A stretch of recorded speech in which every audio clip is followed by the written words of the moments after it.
Hey everybody, part 2 on messages from Jesus-Yeshua. So as I was going to start getting myself ready this morning, I was asking myself a question about what would Jesus do? And this is what came through. So I'm going to read this to you because I was told to go back and write it down because I would never remember all of it. So here we go.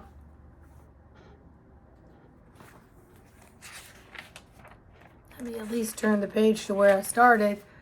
So I asked this question, and I hear, "Ha, I know what you're trying to do with your humorous self. See if I'll come under this false name.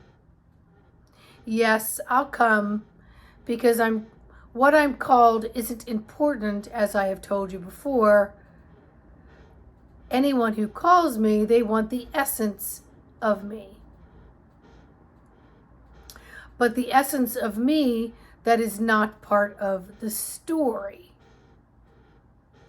Stories written by others.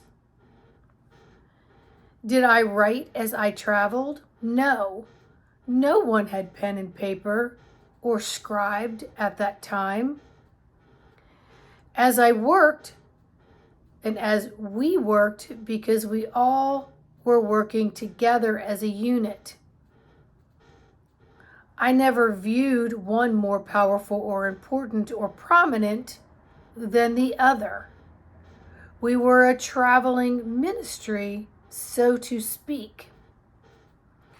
Most people we came across didn't know how to read or write, or had a collection of books on their back or on their donkey. Most learned the value of bartering, some better than others. Bartering for food, bartering to sell their goods in exchange. But they did know the power of healing and how good it felt.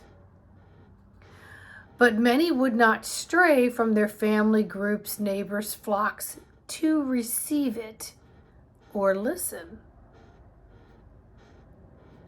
So we worked on the grounds they walked on, the collective, if you will, dousing them with love because they lived in persecution times for stepping out of line. Life was not valued. So it was like being molested, having a molested life in many ways, being violated by others in many ways. And he was showing me physically, mentally, etherically, spiritually, in every way are being violated. Many did not violated, many did it. Many violated each other for dominance and control because they had no respect for life. Many. So most walked with heads down like good little followers, just living their daily get through life to the best of their ability without being hit over the head or having their head cut off. The only way people like myself, Yeshua, Jesus, or others in this type of ministry life were allowed to enter anyone's domains, grounds, groups, community villages, whatever you want to call it, was because we had a sense of missionary, of ancient knowledge, or religions of the old, so to speak.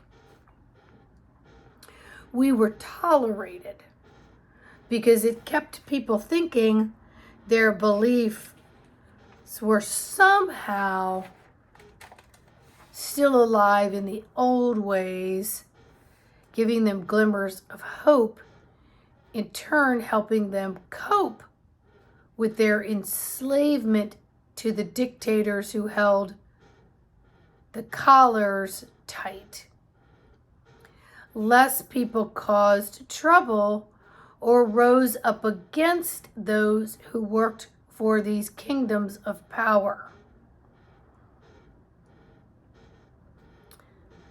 So it's okay if people call me by the wrong name. We who hold the same essence come forth in hopes of creating comfort, soothing the troubled hearts, in hopes to extinguish or diminish the aches of despair. Our goal is to show you inner strength. This isn't about how long you can endure hardship. This is about recognizing the bonds that tie you are no longer there. Now, what was the question?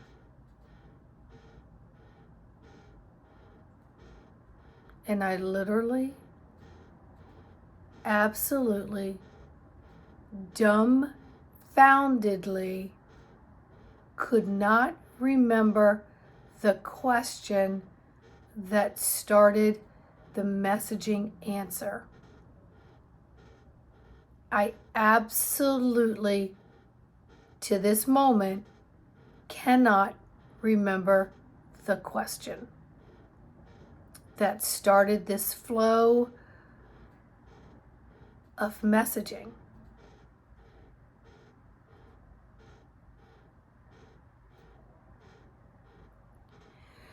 And I was told the lesson was in the essence of the message.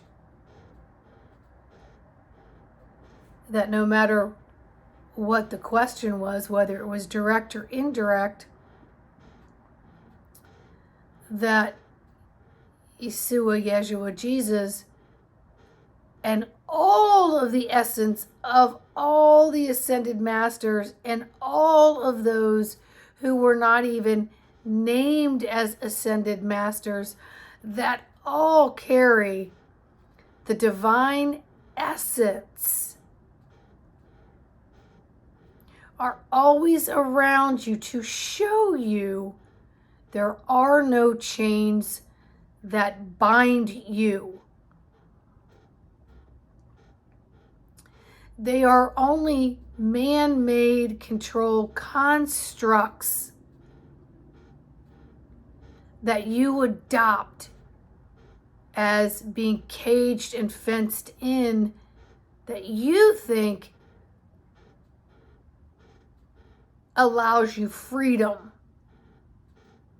Because if you live in these chains of bondage, you're doing the living, loving, suffering, and victimism within the constructs of whatever belief, philosophy, systems that are fencing you in, binding you and bonding you down,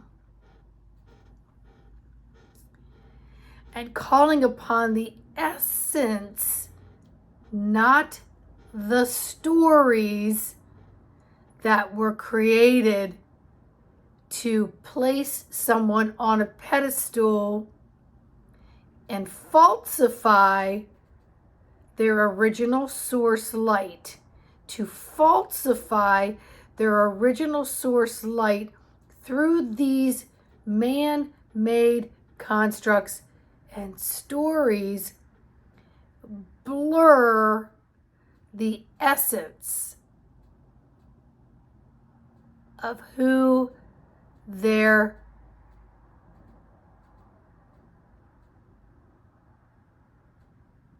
energetic component of energy that they are, that happen to be placed in physical form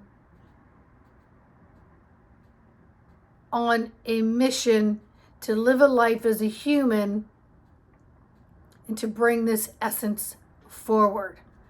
To live a life as a human and bring this essence forward. And they're showing me right now that they don't just come into human form. They choose solid forms of some kind of flesh, whether it be human, plant, tree, soil, air. They come into the atmosphere energetically, invisible, to continue to have this energetic essence of exchange, to bring in some kind of resolve to help to dissolve what has been man-made, created to bind and bond you into a form that is actually formless, but it's being locked into this form and molded into this form that actually shrinks and locks down and almost tries to extinguish the real essence of the beyond the beyonds of the divine love from Prime Source Creator, and all of the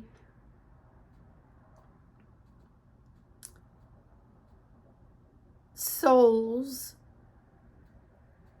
that hold more than just a spark of this essence.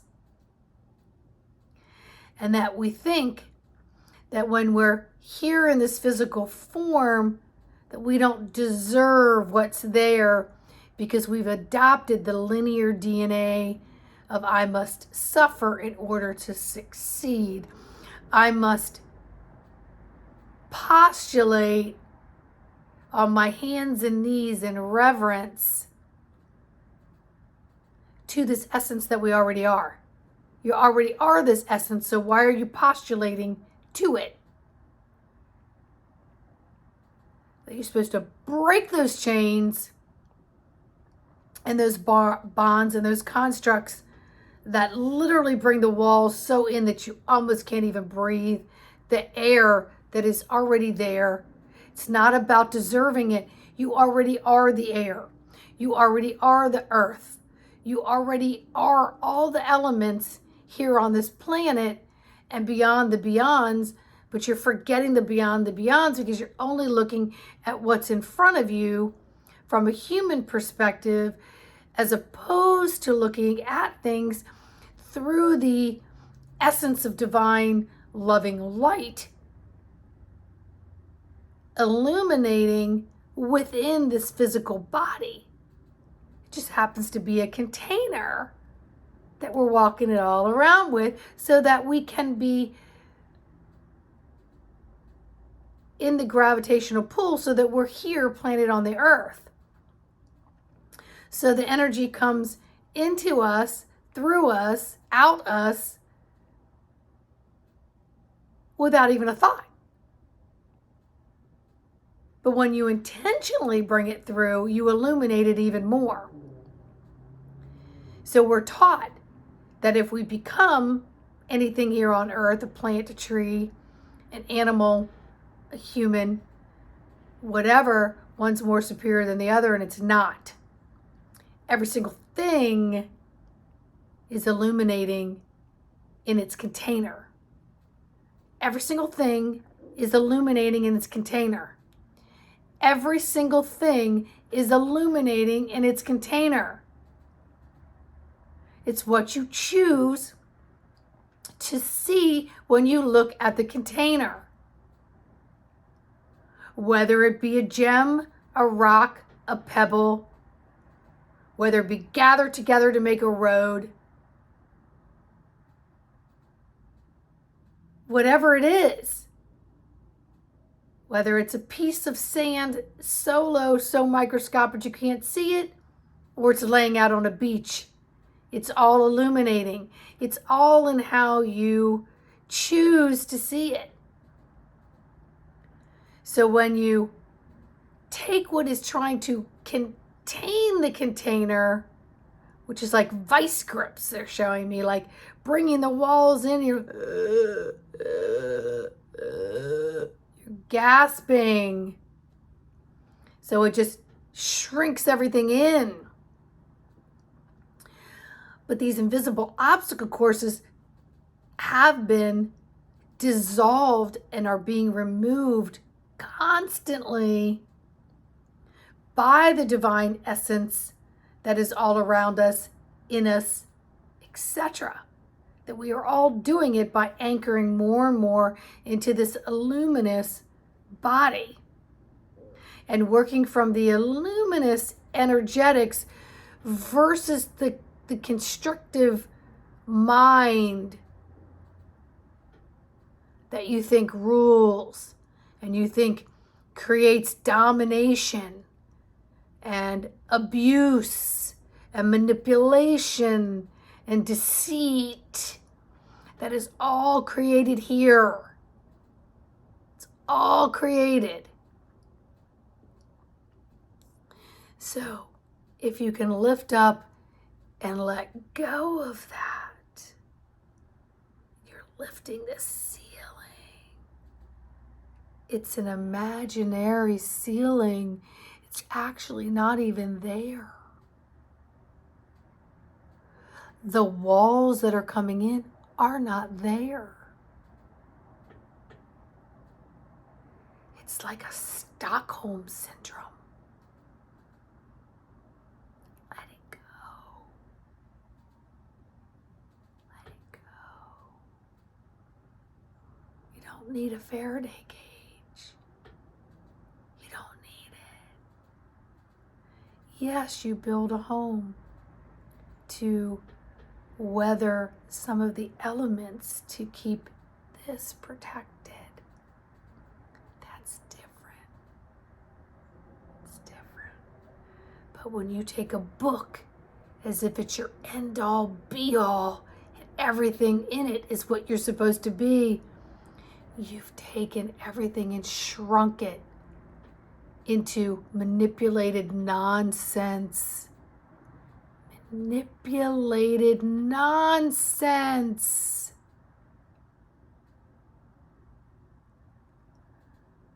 So stop calling on the one name that you may have been indoctrinated to call upon. They've all been funneled through and given names by whom?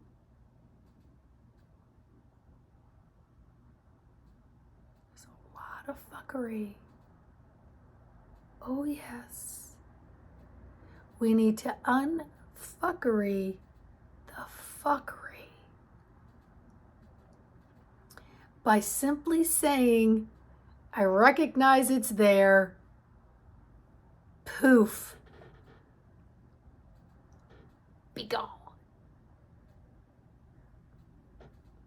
And broaden places where you can expand. The first place to start is with your breath and the expansion of your lungs to set your nervous system and every other cascade of beautiful physical systems that work synergistically to keep you healthy and standing upright. So every single day you have an opportunity to rise and shine. My friends, choose wisely how you rise and shine to all occasions.